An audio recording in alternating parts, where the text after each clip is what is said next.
Inside Out 2.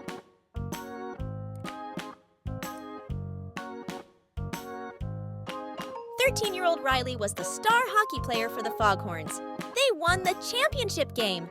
Riley's emotions, joy, sadness, anger, fear, and disgust never stopped supporting their girl. They had helped her build a beautiful sense of self from her beliefs and memories. It said, 'I'm a good person.' Riley was invited to a hockey camp. It was run by the coach from Riley's future high school team, the Firehawks. Riley remembered past mistakes she'd made and wondered if she'd be good enough for the team. But Joy wasn't worried at all. Any bad memory that made Riley upset went straight to the back of the mind. Joy and sadness brought Riley's good memory of winning the game to the belief system, where Riley's beliefs formed. The new belief that grew from the memory made Riley's sense of self glow even brighter. Later that night, an alarm went off in headquarters. Beep, beep. Suddenly, mind workers appeared. They tore apart the console and made a few updates. After all, Riley was a teenager now. It was time for some big changes. The emotions tried out the new console, but every time they pushed a button, Riley overreacted. First, she snapped at her mother. Then she cried about snapping at her mother. Was the console broken? The emotions were afraid to use it. Soon, Riley was off to hockey camp with her friends Bree and Grace. But they had bad news. They'd been assigned to a different high school. Oh no! What would Riley do without them next year?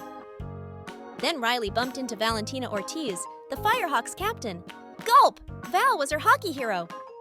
Back at headquarters, Joy got her own surprise when 4 new emotions arrived. Anxiety couldn't wait to help Riley. Envy wished she was as tall as everyone else. Embarrassment was sweet, but not much of a talker. And ennui? She was bored with everything except her phone. Anxiety was determined to get Riley onto the Firehawks team so she would have friends in high school. Joy thought Riley should just have fun. She inspired Riley to take silly selfies with Bree and Grace. But the coach wanted them to focus. She took away everyone's phones.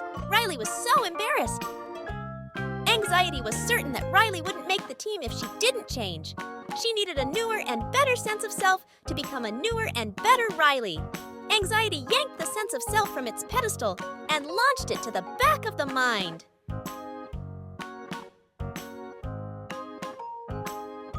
When Joy and the other emotions protested, Anxiety sent them to the vault, where Riley's secrets were kept. Trapped inside, they met Bloofy and Pouchy, characters from a preschool TV show that Riley secretly still liked. Lance Slashblade was a video game hero that she had a crush on, and Riley's deep dark secret was, well, you don't want to know. Pouchy offered some items to help them escape. Anger chose the exploding dynamite. The emotions had to hurry to the back of the mind to find Riley's old sense of self. But they needed some help from headquarters. It was up to Sadness to sneak in through the recall tube. The rest of the emotions followed the stream of consciousness, which carried objects that Riley was thinking about. It would lead them to the back of the mind. Along their journey, the emotions discovered that Anxiety was ordering mind workers to imagine everything that could go wrong for Riley. Anxiety believed this would help prepare her for the final game at camp. But it made Riley super stressed. So Joy started imagining things going right for Riley. One by one, the mind workers joined her. But then the mind police showed up. The emotions escaped by soaring away on a giant balloon.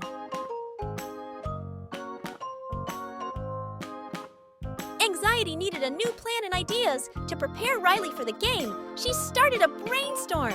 Ideas rained from the sky, pummeling the emotions and their balloon. It was going to pop.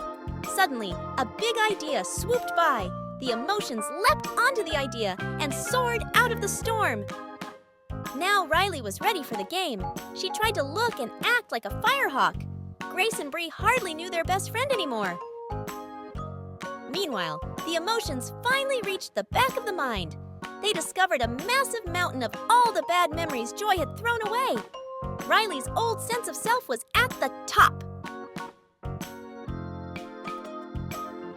Back in headquarters, Sadness got caught before she could help her friends. But it was already too late. Anxiety had created a new sense of self. It now said, "I'm not good enough." Anxiety pushed Riley even harder. But during the big game, Riley doubted herself. The pressure was too much for her and for Anxiety. Joy and the emotions found Riley's old sense of self, but without Sadness's help, they had to figure out a new way to return to headquarters. They released the memories, sending them tumbling toward the belief system. The four friends went along for the ride.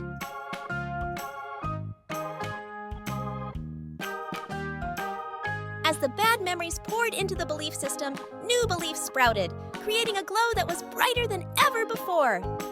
The beliefs began to form Riley's true sense of self-one that included the good, the bad, and everything in between. Joy returned to headquarters and calmed Anxiety. Riley began to relax too. She finally knew what she needed to do.